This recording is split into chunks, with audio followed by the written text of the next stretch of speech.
Yeah, so we're now in Revelation chapter 16, and just a reminder for those who are watching that in Revelation chapter 15, we're dealing with the seven last plagues, but it was like more like an introduction to the seven last plagues and the angels that are holding the vials that contain the seven last plagues. So in chapter 15, the seven angels haven't poured out the seven last plagues. They start pouring the seven last plagues out in chapter 16. So verse 1 here says, "And I heard a great voice out of the temple saying to the seven angels, Go your ways and pour out the vials of the wrath of God upon the earth." Remember, this word vial basically means a bowl, like a shallow bowl, okay? So they're being sent to pour out the contents of the bowls upon the earth. Okay, these vials contain the wrath of God. Okay, basically a punishment on the inhabitants of the earth who have not repented. Verse 2, "And the first went and poured out his vial upon the earth, and there fell a noisome and grievous sore upon the men which had the mark of the beast, and upon them which worshipped his image." So the first punishment is on those who have taken the mark of the beast. In fact, let's go to online concordance here. It's hopefully be a lot more clearer. The online Bible, rather, chapter 16, verse 2. Okay, so the first angel went out and poured his vial upon the earth, and there fell a noisome and grievous sore. What does noisome mean?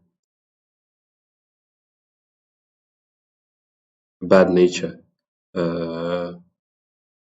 troublesome, injurious, pernicious. Okay, very harmful sores, and this punishment was on those who had taken. It says the men. Okay, when it says men here, but it also obviously includes women and children, which had the mark of the beast, and them which worshipped his image. Okay, and remember the image is church and state in America. So how do you worship the government in America when they combine church and state? Is by obeying the laws that are passed in America. For instance, when Sunday laws are passed in America, or remember I said that Sunday laws, there are some who say that the mark of the beast is strictly enforced Sunday worship. There's no one who has the mark of the beast right now here on this earth, but there are some who say that the Sunday laws are strictly the mark of the beast is strictly Sunday laws when they are enforced by law. But I would go further and say anything that is used to enforce Sunday laws, because we know that attached to the issue of Sunday and the Sunday laws is climate, and of course money, because it has to do with the issue of buying and selling, as we saw in Revelation chapter 13 verses 17 and 18. It cannot just be Sunday. It cannot just be enforced Sunday observance on its own. That will have no effect unless it is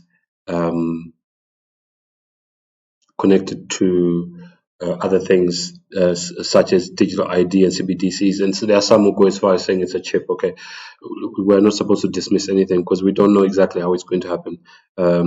It will become more apparent at the time when it happens. Okay, right now we can argue about it, but once it starts happening, everyone will know. I think it will be very clear to everyone what the mark of the beast is, and those who take it will be punished, like it says here in verse 2.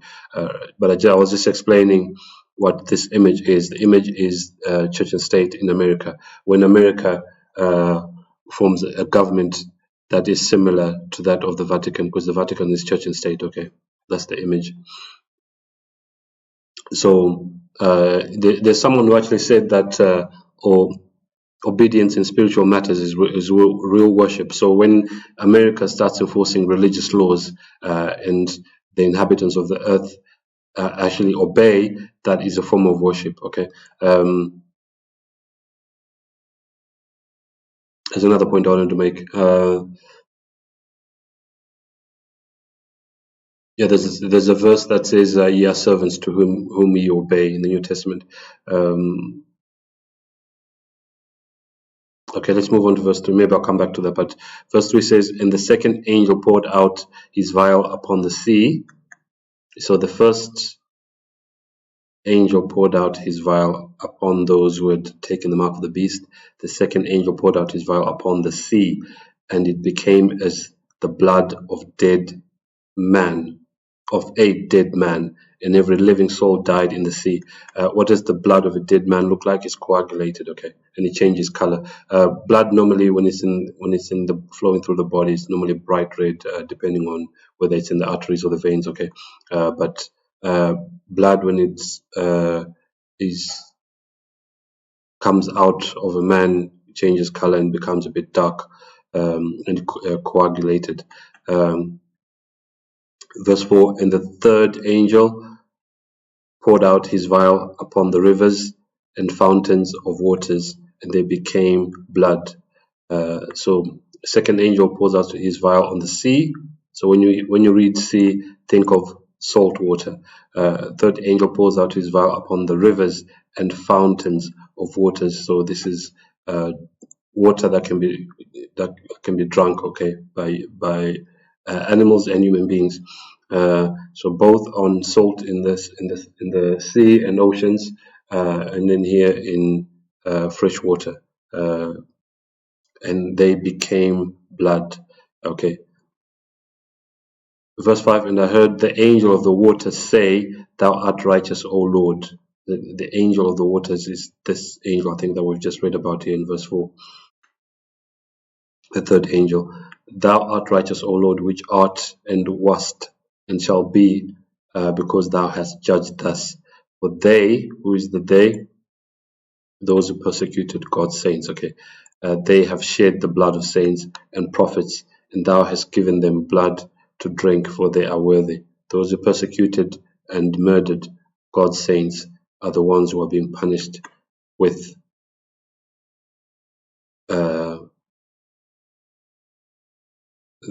the third plague, which is poured upon the rivers and the waters, because they don't have anything to drink, okay, because the waters have been turned to blood. And the fourth angel, sorry, I missed verse 7. "And I heard another out of the altar say, Even so, Lord God Almighty, true and righteous are thy judgments." So everything that God does is right. The word righteous just means right doing, okay. Everything that God does is right. I mean, there are some who criticize God and say, how could God destroy the whole world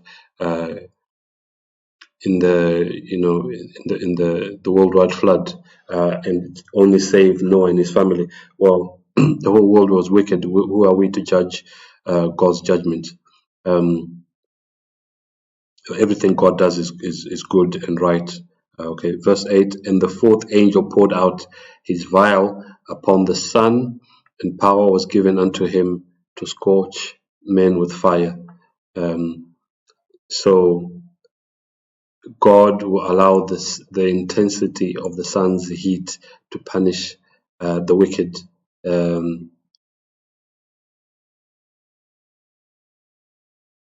It will almost be like they are being burnt with fire.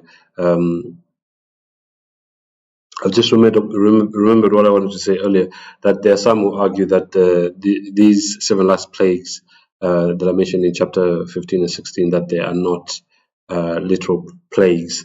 I think there are some Christians who think they're so, good and kind and caring, to the extent that they think they're more caring than God, that God wouldn't do this. God wouldn't do all these things that have been described here because God is so good. But they forget all the other the judgments that God has meted out on the earth in the past. For instance, with the worldwide flood, and there's even in the Old Testament, might be in which book is that? When God actually threw stones down from heaven on the enemies of Israel, God, it even says in some of the battles that were fought in the Old Testament that God killed more people than the Israelites did. They forget all those things and they say that God wouldn't do all these things that have been mentioned here. For me personally, I understand the seven last plagues to be literal plagues in the same way that this is also judgments as well that took place in Egypt.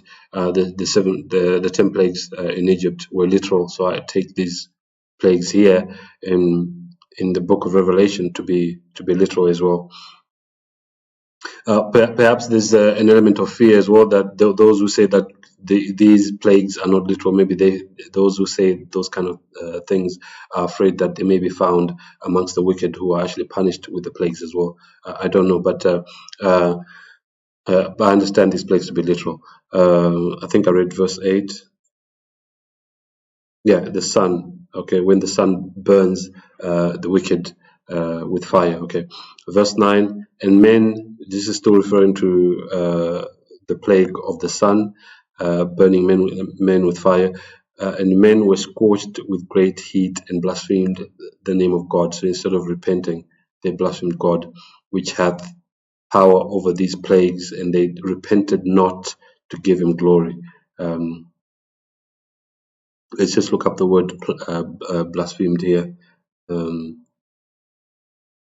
To vilify God, okay, say bad things about God, to speak impiously, to defame, to rail on, revile, speak evil of God. But blasphemy can also be claiming to have the attributes of God. For instance, claiming to have the power or authority to forgive sins, such as what happens in the Catholic Church with the priests and the popes, which, of course, only Jesus and God the Father have the power to forgive sins. Since it's God's law that we break anyway. When we sin, we're actually committing sin against God because we're breaking His commandments. We're not breaking the laws of the Pope when we commit sin. Okay, we're breaking God's law. He is the one who can forgive us for breaking His laws and His Son. It says they repented not. Those who were burnt with the heat on the sun repented not to give Him glory. Verse 10, and the fifth angel poured out his vial upon the seat of the beast, and his kingdom was full of darkness, and they gnawed their tongues for pain. So the fifth plague is darkness. Okay, right here, full of darkness. Okay, so here I just wanted to go back to the issue of the beast, the seat of the beast. Who is that, and what place is that? Let's go to Esau and go to Revelation 17, last verse, which is verse 18. And the woman, remember that a woman is a church, and in this case, in Revelation chapter 17, it's talking about a bad church. Whereas if you go to chapter 12, it's talking about a good church. Okay, but this woman here, which thou sawest, is that great city which reigneth over the kings of the earth. Okay, so what's the connection between that and is the seat of the beast is a great city? Okay, that's the seat of the beast. How do we know that? If we also go to Revelation 13 verse 2, and the beast, yeah, you see that the beast here, verse 10 is talking about the seat of the beast. And if we go back here, the beast which I saw was like unto a leopard. And I explained this when I covered chapter 13. I explained that this leopard here, which also has the feet of a bear and the mouth of a lion, is the papacy. The papacy took on the attributes of the previous empires that came before it. And the dragon, remember, we're dealing with the beast, which I believe to be the papacy, and the dragon gave him his power and his seat and great authority. You see that the beast's seat, okay, is the seat of the beast here, and his kingdom was full of darkness. And I also just going back here, Revelation 17. 18. And the woman being a bad church, which thou sawest, is that great city which reigneth over the kings of the earth. So it's talking about the papacy or the Vatican. Okay. And so here it talks about the seat of the beast. It's talking about the Vatican, because the dragon gave the papacy his power and his seat and great authority. Yeah. No, I think I've repeated myself several times there, but yeah, it's just to make the point clear. So that's as far as we're going today. We're going only going up to verse 10, but what I can do is just go back and just do a summary. First angel pours out his vial, and there were grievous sores on the men who had taken the mark of the beast and those who had worshipped his image. Another thing I wanted to mention about the image here is talking about the image that is formed in America when church and state unite. Okay, that America, according to Ellen White and perhaps some other authors, they believe that America will be the first country to introduce Sunday laws, and then the whole world will copy America. It's been said many times that when America sneezes, the whole world catches a cold. America is very influential through its culture, through its music, through Hollywood, and also they have the world's reserve currency is printed in America, and of course there are some who jump on that and say, "Well, you see, it's the Jews who are doing everything. It's the Jews who are controlling everything because the Rothschilds have a majority share in the Federal Reserve."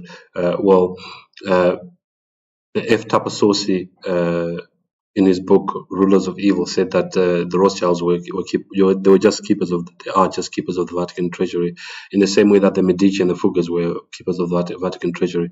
And of course, on the US dollar, we have Latin words that are written on there.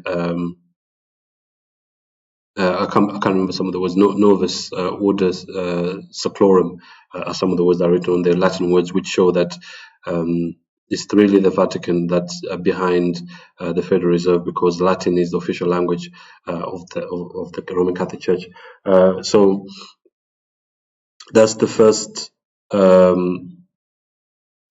that's poured out of the first plague, is grievous sores, okay, very hurtful, harmful sores that will come up upon those who accept or take the mark of the beast. Second one is when the sea is turned into blood, and the third one is when the rivers and the fountains, the water in the rivers and the fountains is turned to blood.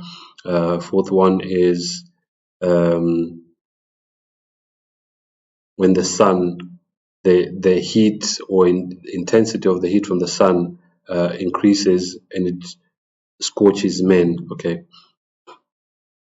that's the fourth plague. But those who are burned by the heat from the sun do not repent; they actually blaspheme God. The fifth one is darkness that will cover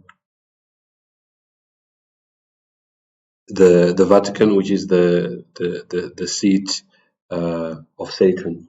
Once again, they blaspheme God because of their pains instead of repenting. Sixth one is jumping ahead of myself. We're ending with verse 10 today. We'll carry on with that with the rest of the chapter next time, God willing. I hope everything I've shared made sense. If you want to ask any questions, you can put them in the comment section. But once again, thank you for watching the video, and I'll see you in the next one.